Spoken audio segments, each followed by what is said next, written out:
안녕하세요, 여러분. 오늘은 언더커버 하이스쿨 1화를 리뷰해볼 건데요. 국정원의 최고위원이 하루아침에 고등학생으로 변장해 학교에 잠입해야 한다면 어떤 일이 벌어질까요? 액션, 코미디, 그리고 미스터리까지 가득한 흥미진진한 이야기 바로 시작해볼게요. 국정원은 국가유산인 불상이 암시장에 밀거래된다는 첩보를 입수하고 작전을 개시합니다. 그 중심에는 국정원 최정예 요원 정혜성이 있죠. 혜성은 단독으로 적진을 급습해 화려한 전투 실력을 선보이며 상대 조직을 제압합니다. 같은 시각, 혜성의 국정원 동료인 고영우는 불상을 먼저 챙기려 하지만 밀거래를 주도한 박 사장이 이를 빼앗고 도망칩니다. 혜성은 오토바이를 타고 박 사장을 추격, 이어 달리는 차량 위로 뛰어올라 썰루프를 깨고 내부로 진입. 박 사장과 기승을 벌이던 중 차량이 전복하며 튕겨나가고 차량은 폭발합니다.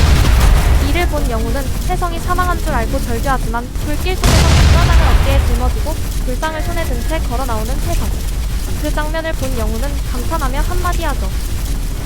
나 멋있어. 이 장면 완전 영화 임무 같습니다. 완료입니다. 무사히 임무를 마치고 국정원으로 복귀한 혜성. 그런데 불상을 확인하는 과정에서 문제가 생깁니다. 바로 불상의 팔이 하나 날아가 버린 것. 현장에서 총을 쏜 유일한 인물은 혜성이었기에 그의 총알이 우연히 불상의 팔을 맞춘 것으로 밝혀집니다. 이 때문에 안 팀장은 상부로부터 심한 질책을 받고 김 국장은 혜성을 국정원에서 퇴출하라고 지시하죠. 하지만 안 팀장은 혜성을 보호하기 위해 무엇이든 하겠다고 결심하는데 그 순간 국장이 내민 한 장의 서류. 그것은 바로 언더커버 하이스쿨 작전. 혜성이 투입될 곳은 명문사립고 병문고. 이 학교는 친일파 출신 서병문이 설립한 곳으로 일제강점기 당시 황실의 비밀 금고를 관리하던 그는 금괴 8천억 원을 어딘가에 숨겼다고 합니다. 국정원은 여러 차례 수사를 벌였지만 번번이 실패했고 유일하게 수색하지 못한 곳이 바로 병문고였죠. 혜성은 처음엔 고등학생으로 변장하는 것을 강하게 거부합니다. 사실 그는 학창시절 왕따를 당했던 아픈 기억이 있었기 때문이죠. 하지만 팀이 해체될 위기에 처하자 결국 혜성은 작전을 받아들이기로 결심합니다. 그런데 혜성의 신분을 확인해보니 그는 단순한 전학생이 아니라 총구석 출신의 사회적 배려 대상자로 설정돼 있었습니다. 완벽한 국정원 요원이 하루아침에 흙수저 촌뜨기가 되어버린 것이죠. 이 와중에 학교에서는 새로운 사건이 벌어집니다. 바로 기간제 한국사 교사 오수아가 교감의 생일 회식에서 만취한 것. 정교사가 되고 싶었던 수아는 교감에게 잘 보이려다 과음하게 되고 결국 교감의 가발을 벗겨버리는 대형 사고를 치고 맙니다. 사태를 수습하려다 되려 교감보다 먼저 택시를 타고 도망쳐버린 수아. 집에 도착한 수아는 혼자 술을 마시는 혜성을 보고 첫눈에 반합니다. 다음날 혜성이 학교에 도착해 교무실에 인사하러 가는데 하필이면 그의 담임이 오수아. 수아는 전날의 실수를 떠올리며 혜성을 보고 당황합니다. 그리고 혜성을 따로 불러내 한 번만 더 술 먹다 걸리면 가만 안 둬 라고 으름장을 놓죠. 혜성은 사촌 동생 안유정과 같은 반이 되고 전학생이라 반 친구들의 큰 관심을 받습니다. 그런데 하필이면 왕따 동민의 짝꿍이 되면서 학교 생활이 험난해질 조짐을 보이죠. 쉬는 시간, 혜성은 학교를 탐색하다가 방치된 폐건물의 전력 사용량이 비정상적으로 높은 것을 발견합니다. 뭔가 수상한 낌새를 느낀 혜성은 안 팀장에게 보고합니다. 하지만 조사를 계속하던 중 학교 불량배 태수와 그 일당을 만나게 되고 이들은 혜성에게 빵 심부름을 시키려고 합니다. 평소 같으면 한 손으로 제압했겠지만 잠입을 들키지 않기 위해 참아야 하는 혜성. 결국 국정원 요원 최초로 빵 셔틀이 되는 굴욕을 겪습니다. 밤이 되자 혜성은 몰래 학교에 잠입해 의심스러운 구간을 정밀 조사하기로 합니다. 특수 장비를 이용해 CCTV를 교란한 뒤 조심스럽게 건물 내부로 침입하는 혜성. 조사를 이어가던 중 갑자기 어둠 속에서 정체불명의 인물이 혜성을 향해 총구를 겨눕니다. 그 총을 든 사람은 다름 아닌 오수아 선생님. 그런데 다행히 진짜 총은 아니었고 가스총이었습니다. 수아는 혜성에게 마스크를 벗으라고 명령하는데요. 혜성은 이 틈을 타서 빠르게 도망쳐 정체를 들키지 않고 탈출하는 데 성공합니다. 다음날 혜성은 수업시간에 여전히 졸고 있는데 그에게 박태수와 그 일당이 접근합니다. 태수는 혜성에게 휴대폰을 던져주며 게임 캐릭터를 말렙으로 키우라고 강요하죠. 혜성은 내가 국정원 요원인데 이런 걸 시켜? 라고 화를 낼 법도 하지만 차분하게 국정원 동료 박미정에게 전화를 걸어 해킹으로 말렙을 만들어달라고 부탁합니다. 하지만 당연히 미정은 국정원이 그런 짓을 할 순 없다라며 거절하죠. 한편 지난번 회식에서 가발이 벗겨지는 굴욕을 당한 교감은 수아에게 엄청난 양의 서류 정리 업무를 시킵니다. 정교사가 되고 싶은 수아는 어쩔 수 없이 이를 받아들이는데요. 그 와중에 병문고 교장 박재무는 이사장 서명주에게 구간에 누군가 침입했다는 사실을 보고합니다. 그리고 이를 목격한 사람이 오수아가 유일하다는 사실도 덧붙이죠. 이 말을 들은 서명주는 지하에는 아무도 안 갔겠죠? 라며 안도하는데 이 말이 뭔가 수상하죠. 분명 구간 지하에 감추고 있는 비밀이 있다는 것이겠죠? 그런데 이때 왕따 동민이 조퇴를 했다는 사실이 밝혀집니다. 짝꿍인 혜성은 이상한 기운을 느끼는데요. 쉬는 시간, 혜성이 벤치에 앉아 게임을 하다가 우연히 교장 박재문이 구간으로 들어가는 모습을 포착합니다. 혜성은 교장의 행동을 관찰하려 하지만 경비원 김씨가 나타나 구간 근처에서 얼쩡거리지 말라며 경고합니다. 이제 혜성은 확신합니다. 구간 지하에는 뭔가 숨겨져 있다. 그는 안 팀장에게 이 사실을 보고하면서 직접 구간 지하를 조사해보겠다고 결심합니다. 그런데 이때 쓰레기통 안에서 수상한 인기척이 들립니다. 혜성이 쓰레기통을 뒤지자 그 안에 숨어있던 건 왕따 동민. 혜성이 태수가 왜 너를 괴롭히는 거냐? 라고 묻자 동민은 그냥 재미로 괴롭히는 거겠지라며 무기력하게 대답합니다. 그러면서 곤란해질 테니 선생님한테 말하지 말아달라고 부탁하는데요. 이때 오수아 선생님이 등장. 동민은 얼른 자리를 피하지만 수아는 혜성을 붙잡고 너 혹시 동민이 괴롭히고 있는 거야? 라며 신문하기 시작합니다. 이 모습을 본 태수는 불안한 기색을 보이는데요. 혜성은 억울하지만 수아가 전혀 믿어주지 않습니다. 그러다가 갑자기 수아가 혜성의 눈빛을 보며 어디서 많이 본 눈빛이라며 의심을 품습니다. 혹시 혜성이 어젯밤 구간에 침입한 그 인물이라는 걸 눈치챈 걸까요? 한편 국정원에서는 이사장 서명주가 8천억 원을 이용해 교육시티 사업을 진행한다는 기사를 발견합니다. 그런데 이 8천억 원, 사라진 고종 황제의 금괴 가치와 정확히 일치하는 금액이었습니다. 이제 국정원도 확신합니다. 서명주는 분명 금괴를 찾고 있으며 병문고와 연결된 거대한 음모가 있을 것이라고. 점심시간, 혜성은 식사하지 않는 동민을 유심히 관찰합니다. 결국 동민 옆에 앉아 대화를 시도하는데요. 동민은 혜성에게 구간 지하에 가지 말라고 경고합니다. 혜성이 이유를 묻자 동민은 학교에 전해지는 끔찍한 괴담을 이야기해줍니다. 과거 한 여학생이 구간 발레 연습실에서 다른 학생들에게 괴롭힘을 당하다가 사고를 당해 자살을 이뤘습니다. 이제 더 이상 발레를 할 수 없게 된 그 학생은 결국 자살을 선택했고 자신들의 잘못이 드러날까 두려웠던 가해 학생들은 그 시신을 구간 어딘가에 숨겼다고 합니다. 그 이후 죽은 여학생의 귀신이 매일 밤 연습실에 나타난다는 괴담이 전해지기 시작했죠. 처음엔 믿지 않던 혜성이지만 동민이 직접 구간에서 찍었다는 영상을 보여줍니다. 영상 속에는 발레 교습실 마룻바닥에서 누군가 기어 나오는 모습이 찍혀 있었습니다. 그리고 그날 밤 혜성은 다시 구간에 몰래 침입합니다. 그런데 이번엔 동민이 함께합니다. 두 사람은 구간 지하에서 수상한 인기척과 함께 누군가 못을 받고 있는 소리를 듣게 됩니다. 그 인물은 혜성을 발견하자 곧바로 도망치고 혜성이 곧장 뒤를 쫓지만 사라져버리고 맙니다. 그리고 못이 박힌 바닥을 살펴보던 동민은 충격적인 것을 발견합니다. 그것은 바로 백골 상태가 된 소녀의 시신. 괴담 속 그 여학생이 실제로 이곳에 묻혀 있었던 것이죠. 이 모든 장면은 이사장 서명주가 설치해둔 몰래카메라를 통해 지켜보고 있었습니다. 구간 지하에서 발견한 백골. 하지만 혜성이 자세히 살펴보자 이 백골은 진짜 시신이 아니라 정교하게 만든 모형이었습니다. 누군가 의도적으로 괴담을 조작했다는 거죠. 혜성은 주변을 조사하던 중 열쇠 모양의 소품을 발견하고 재빨리 주머니에 넣습니다. 그 순간 교장 박재문이 갑자기 등장. 교장은 시신을 보고 경악하는데요. 혜성은 당황하지 않고 그냥 괴담이 진짜인지 확인하러 왔다라고 둘러댑니다. 국정원으로 돌아온 혜성은 팀원들에게 이 괴담이 금괴와 연관이 있을 가능성이 높다고 설명합니다. 그동안 학교에서 퍼진 소문이 단순한 미신이 아니라 실제로 누군가가 조작한 단서일 수도 있다는 거죠. 한편 이사장 서명주는 교장으로부터 혜성이 구간 괴담을 조사하고 있다는 보고를 받습니다. 그리고 의미심장하게 서병문 초대 이사장의 초상화를 바라보며 역시 대단한 사람이야 라고 중얼거립니다. 도대체 이 괴담과 금괴 그리고 서병문 사이에 어떤 연결고리가 있는 걸까요? 한편 동민의 할머니가 오수아에게 전화를 겁니다. 그런데 내용이 이상하죠. 할머니는 장학금을 준다면서 정혜성이 내 신분증을 가져갔다라고 하는데요. 이 말을 듣자마자 수아는 깜짝 놀라며 뭐? 혜성이 할머니 신분증을 가져갔다고? 라며 화를 냅니다. 하지만 이 일을 벌인 건 혜성이 아니라 박태수라는 걸 우리는 알고 있죠. 혜성도 이 사실을 깨닫고 태수를 의심하기 시작합니다. 혜성은 학교에 남아있는 다른 괴담들이 뭔지 궁금해집니다. 현재까지 남은 괴담은 총 3개. 그중 하나가 바로 도서관 시계 괴담입니다. 동민이 이에 대해 설명하는데요. 학교 도서관에는 고장난 시계가 하나 있는데 밤에 혼자 남아있으면 가끔 이 시계가 울리고 그 순간 새빨간 눈이 나타나 사람을 잡아간다는 전설이었습니다. 이 괴담이 단순한 미신일까요? 아니면 금괴와 관련된 또 다른 단서일까요? 그런데 이때 갑자기 오수아가 등장. 혜성의 구렛나루를 잡고 강제로 끌고 갑니다. 바로 동민의 할머니 신분증을 왜 가져갔냐는 질문 때문이죠. 혜성은 당황하지 않고 곧바로 태수를 떠올립니다. 한편 국정원의 고영훈이 혜성에게 연락합니다. 백골의 소품들을 조사해봤는데 전부 50년대에 묻힌 물건들이 맞다고 합니다. 즉, 이 백골이 가짜라는 건 맞지만 그 주변에 있던 물건들은 실제 유물이었기 때문에 누군가 오래된 시체처럼 꾸미려 했다는 것. 이 정보를 들은 혜성은 경비원 김씨를 찾아가 은근슬쩍 떠봅니다.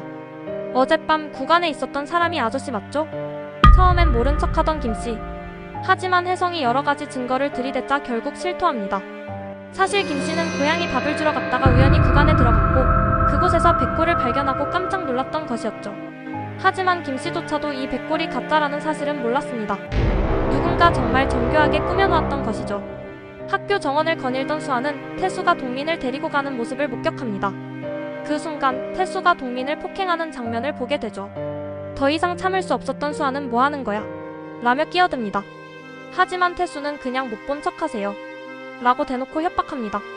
그러고는 아무렇지도 않게 당당하게 자리를 떠나는 태수. 수아는 그 모습을 보고 고민에 빠집니다. 그런데 그날 밤 동민의 집에 경찰이 들이닥칩니다. 그리고 할머니를 도박 사이트 운영 혐의로 체포해 갑니다. 동민은 충격을 받았고 혜성 역시 이건 태수가 한 짓이라고 확신합니다. 그는 수아에게 이건 단순한 학교 폭력이 아니에요. 누군가 나서서 해결해야 합니다. 라고 말합니다. 이 말을 들은 수아는 깊은 고민에 빠지는데 다음날 학교 게시판에 올라온 게시글? 그것은 태수의 악행을 폭로하는 고발글이었습니다. 바로 수아가 올린 글이었죠. 이제 학생들은 태수 드디어 날아갔다라며 환호합니다. 그런데 예상치 못한 변수가 발생합니다. 학교에서 태수와 혜성 사이에 학폭위가 열린 것. 그런데 동민은 태수는 날 때린 적 없다, 오히려 혜성이 나를 때렸다라고 증언합니다. 전날 태수에게 협박을 받았기 때문이죠. 이제 혜성은 퇴학 위기에 몰리게 됩니다. 태수와의 학폭위가 열리는 가운데 혜성은 그 전에 결정적인 증거를 확보하기 위해 대낮부터 오토바이를 타고 외진 공업단지로 향합니다. 도착한 건물 안에는 수많은 건달들이 모여 있는데요. 혜성은 겁도 없이 당당하게 등장해 조직의 보스 구성태를 찾습니다. 건달들은 혜성을 이상한 놈 취급하며 미친 거 아니야? 라는 반응을 보이는데 그 순간 일대 다수의 격투전이 시작됩니다. 하지만 혜성은 한 대도 맞지 않고 오히려 건달들을 쓸어버리죠. 뒤늦게 지원해온 국정원 국내사팀도 가담하지만 솔직히 별 도움이 안 됩니다. 이미 혜성 혼자서 모든 건달들을 제압한 상태. 마지막으로 구성태를 가볍게 발차기로 눕힌 후 오토바이에 태우고 학폭위 현장으로 데려갑니다. 오토바이를 타고 감지 폭발하며 등장한 혜성. 학생들은 이 모습을 보고 환호성을 지릅니다. 그런데 구성태는 왜 학폭위에 데려온 걸까요? 혜성은 구성태를 학폭위의 증인으로 세우고 협박합니다. 지금부터 솔직하게 말하지 않으면 뒤지게 맞을 거다.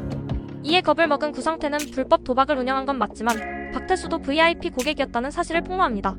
혜성은 교사들을 향해 진짜 동민을 괴롭힌 사람이 누구인지 다 알면서 왜 모른 척하십니까?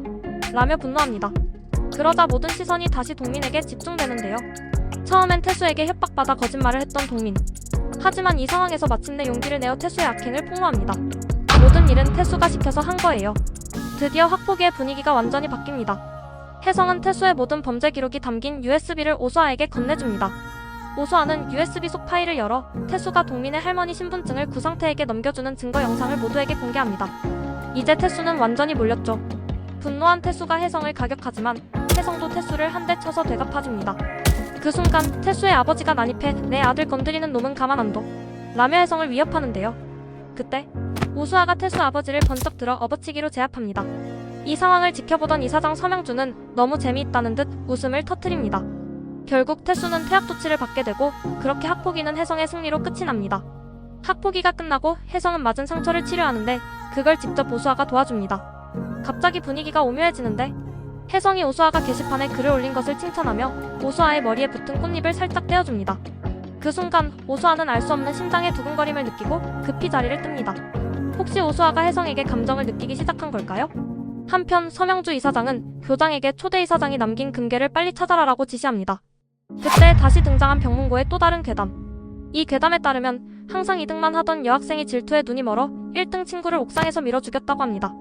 결국 1등이 된 여학생은 홀로 도서관에서 공부를 하다가 죽은 친구의 귀신을 마주하게 됩니다. 그리고 이 괴담은 이렇게 경고합니다. 시계가 울릴 때 절대 혼자 학교에 있지 마라. 그런데 아직도 남은 괴담이 2개 더 있는데 마지막 괴담은 아무도 모른다는 사실. 괴담 마니아인 동민조차도 모른다고 하네요. 한편 이사장의 딸 예나는 유정을 끌고 다니며 쇼핑을 합니다. 심지어 혜성에게 줄 선물까지 구매했는데요. 유정이 너 혜성이한테 관심 있어? 라고 묻자 예나는 완전 많지 라고 대답합니다. 혜성은 도서관을 탐색하던 중 우연히 유정을 만나게 되고 학생의 사진 속에서 시계를 발견합니다. 그리고 이 시계가 쌍둥이 시계라는 사실을 알아내죠. 그런데 그 순간 혜성이 유정과 친하게 지내는 모습을 예나가 발견합니다. 어느 날 혜성이 갑자기 몸이 안 좋다며 학교를 빠집니다. 하필이면 그날은 예비군 훈련이 있는 날이었죠. 국정원에서 군부대와 협조를 안 한 작전이라 혜성이 예비군 훈련을 피하는 게 쉽지 않죠. 그런데 이 와중에 오수아가 혜성의 병문안을 오겠다며 집으로 찾아온다고 합니다. 문제는 혜성의 가짜 신분으로 등록된 집이 준비되지 않았다는 것. 국내사팀은 동네 이웃들에게 가서 가구와 생활용품을 빌려오며 급하게 방을 꾸미기 시작하는데요. 그렇게 간신히 방이 완성될 무렵 수아가 도착합니다. 팀원들은 옷장에 숨는 등 난리가 나는데 그때 혜성이 죽을 받다가 엎지르는 실수를 합니다. 수아가 이를 정리하려다가 혜성과 엉켜 넘어지는 순간 그만 입술이 맞닿고 마는데요. 이때 옷장에 숨은 영훈이 재채기를 참지 못하자 미정이 급한 대로 영훈에게 키스를 해서 막습니다. 결국 옷장에서 팀원들이 우르르 튀어나오면서 이 모든 것이 오수아에게 들키고 말죠. 과연 이 난감한 상황을 어떻게 수습할까요? 드디어 중간고사 시작. 혜성은 거침없이 답안을 작성하며 시험을 치릅니다. 그 모습을 지켜보던 오수아는 전날의 키스 사건이 떠올라 혼자 얼굴이 붉어지는데요. 그런데 문제는 수아가 그날의 일을 그냥 넘어가지 않겠다는 것. 이에 안 팀장은 서프라이즈 이벤트였다 라며 억지 변명을 하지만 수아는 쉽게 납득하지 않고 혜성을 추궁하기 시작합니다. 그때 혜성은 위기를 넘기기 위해 필사의 연기를 펼칩니다. 어지러워라며 쓰러지는 척하는데 이 덕분에 상황은 어설프게나마 정리됩니다. 이 장면 정말 코믹했어요. 한편 국내사팀에서는 묘한 분위기가 형성되는데요. 바로 영훈이 미정을 향해 사랑에 빠졌다는 것. 이유는 간단합니다. 옷장 안에서 갑자기 했던 키스 때문이죠. 그 일을 잊지 못한 영훈은 미정을 붙잡고 너라고 부를게 미정아 라며 느끼한 고백을 하지만 결과는 미정에게 반말했다고 혼쭐이 납니다. 그런데도 그런 미정의 카리스마에 더욱 빠지는 영훈. 이 커플 과연 성사될 수 있을까요? 회식 자리에서 안 팀장이 수아가 그날의 일을 의심하지 않겠냐고 묻자 혜성의 머릿속에는 자꾸만 오수아와의 키스 장면이 떠오릅니다. 이거 나 왜 자꾸 생각나지? 그런데 이와 동시에 수아는 혜성이 고등학생이 아닐 가능성을 의심하기 시작합니다. 그리고 결정적인 단서를 발견하는데 혜성의 집 앞에 주차된 차량 연락처에 혜성의 전화번호가 적혀있던 것. 이제 수아는 확신합니다. 혜성 뭔가 수상해. 시험이 끝나고 혜성은 집에서 샤워를 마치고 나옵니다. 그런데 그때 초인종이 울리며 술 취한 오수아가 나타납니다. 문 열어주세요 엄마. 수아는 자기 집인 줄 알고 애교를 부리며 문을 열라고 하는데요. 문제는 여기가 혜성의 집이라는 것. 이제야 깨닫는 혜성. 하필 수아의 집이 내 집 근처였다고. 이제 혜성과 수아는 예상치 못한 이웃 관계가 된 거죠. 다음날 드디어 중간고사 성적 발표. 전교 10등 안에 들어야 하는 혜성은 성적표를 보며 긴장하는데 결과는 딱 전교 10등. 그런데 또 하나의 충격적인 결과가 있었습니다. 바로 유정이 전교 1등을 차지하면서 예나를 밀어냈다는 것. 겉으로는 아무렇지 않은 척하지만 예나는 크게 상심한 듯 보입니다. 그런데 우연히 자신을 뒷담화하는 단톡방을 발견한 예나. 이제 예나가 흑화할 조짐이 보이기 시작합니다. 전교 10등에 오른 혜성은 예나를 찾아가 학생회 등록 신청서를 건넵니다. 하지만 예나는 화를 내며 자리를 떠나버리죠. 이에 혜성은 어떻게든 학생회에 들어가기 위해 예나에게 친절을 베풀기 시작합니다. 결과적으로 혜성은 학생회 임원으로 선발되며 목표를 달성합니다. 학생회실 출입권을 받은 혜성. 그날 밤 홀로 학생회실을 찾아가 시계 괴담의 비밀을 조사하는데요. 하지만 특별한 것은 보이지 않습니다. 그때 누군가 학생회실 문틈으로 편지를 밀어넣고 사라집니다. 놀란 혜성이 편지를 펼쳐보는데 그 안에는 반가워요. 정혜성 요원. 누군가 혜성의 정체를 알고 있습니다. 이 사실을 알게 된 국정원 김 국장은 공 팀장을 통해 병문고 교직원들의 신상을 조사합니다. 조사 결과를 보고받은 김 국장은 파일을 확인하다가 놀라서 굳어버립니다. 도대체 어떤 정보가 담겨 있었던 걸까요? 그때 혜성의 휴대폰으로 알 수 없는 번호로 전화가 걸려옵니다. 수화기 너머로 들리는 목소리. 경비원 김씨. 김씨는 혜성에게 만나서 중요한 이야기를 해야 한다며 학교에서 보자고 합니다. 이에 혜성은 학교로 향하는데 그 순간 시계가 울리기 시작합니다. 시계가 울릴 때 절대 학교에 있지 마라. 그런데 혜성은 이를 무시하고 학교로 들어가죠. 그런데 그 순간 옥상에서 누군가 떨어집니다. 혜성이 다가가 보니 그 사람은 경비원 김씨. 김씨는 손에 무언가를 쥐고 있었는데 놀랍게도 그것은 혜성이 실종된 아버지에게 준 수첩. 즉 김씨는 혜성의 아버지와 관련된 비밀을 알고 있었던 것. 도대체 혜성의 아버지는 어떻게 병문고와 연결된 걸까요? 그리고 김씨를 죽인 범인은 누구일까요? 혜성을 기다리던 경비원 김씨. 옥상 문이 열리자 누군가가 도착하는데 그 사람은 혜성이 아니었습니다. 그 순간 두 번째 괴담의 중심이었던 시계가 울리기 시작합니다. 김 씨는 괴한에게 여러 차례 공격을 당하면서도 손에 들고 있던 수첩을 놓지 않으려 합니다. 하지만 결국 옥상에서 떨어져 사망하고 맙니다. 그 시신 앞으로 다가가는 혜성. 그런데 옥상 위에서 이 모든 장면을 지켜보는 괴한이 있습니다. 찰나의 순간 혜성은 그의 존재를 감지하고 옥상으로 뛰어 올라갑니다. 괴한과 벌어진 격투. 하지만 혜성은 어렵지 않게 그를 제압하는데 괴한은 혜성의 눈에 흙을 뿌리고 손에 들고 있던 수첩을 빼앗아 도망갑니다. 하지만 혜성도 가만히 있지 않죠. 다시 괴한을 넘어뜨리고 그의 얼굴에 총을 겨눕니다. 그리고 복면을 벗기려던 순간 어디선가 들려온 소리. 괴한은 그 틈을 타서 도망치고 맙니다. 도망친 괴한은 어디로 갔을까요? 바로 차에 올라탄 교장 박재문. 차 뒷좌석에는 서명주 이사장이 기다리고 있었습니다. 그녀는 생각보다 늦었네요. 라며 교장을 향해 묘한 꾸지람을 합니다. 서명주는 수첩을 가져왔는지 묻지만 교장은 문제가 있었습니다 라며 얼버무립니다. 한편 혜성은 손에 든 수첩을 들고 국정원 국장실로 난입. 김국장만 빼고 다 나가 라며 소리칩니다. 이에 공팀장이 건방지다며 화를 내는데 혜성은 한 손으로 공팀장을 가볍게 제압해버립니다. 김국장은 상황을 정리하고 둘만 남기를 원합니다. 문을 잠근 혜성은 수첩을 김국장에게 내밀며 진실을 요구합니다. 그러면서 김국장의 멱살을 잡고 흔들기 시작하는데 내 아버지는 왜 실종된 겁니까? 그제야 김국장은 입을 엽니다. 너희 아버지가 마지막으로 맡았던 임무가 지금 네가 수행하는 작전과 같다. 즉 혜성의 아버지도 병문고의 금괴를 조사하다 실종된 것. 혜성은 분노합니다. 왜 나에게 이 사실을 숨겼습니까? 김국장은 블랙 요원의 임무는 기밀이기 때문에 그 누구에게도 말할 수 없다고 하지만 혜성은 그딴 규칙이 다 무슨 소용이냐 라며 극도로 흥분합니다. 그 순간 안 팀장이 들이닥쳐 혜성을 말립니다. 혜성은 결국 작전을 그만두겠다고 선언하고 국정원을 떠납니다. 집으로 돌아온 그는 아버지가 남긴 수첩을 조심스럽게 펼쳐봅니다. 그 안에는 구간에 대한 조사 기록이 빼곡히 적혀 있었습니다. 그리고 마지막에는 혜성과 함께 천문대에 가기로 한 약속을 꼭 지키겠다라고 쓰여 있습니다. 이 메모를 본 혜성은 아버지에 대한 그리움 때문에 슬픔에 잠깁니다. 경비원 김씨의 죽음은 자살로 조작되었고 학생들 사이에서는 시계 괴담의 저주 때문이라는 소문이 돌기 시작합니다. 그런데 혜성은 학교에 나오지 않았고 학생회 임원들은 무단 결석하는 혜성에게 불만을 가지기 시작합니다. 이때 예나는 유정에게 혜성과 무슨 사이냐고 묻는데요. 유정은 아무 사이 아니라고 잡아떼지만 예나는 나는 혜성을 좋아하니까 방해하지 마라고 선언합니다.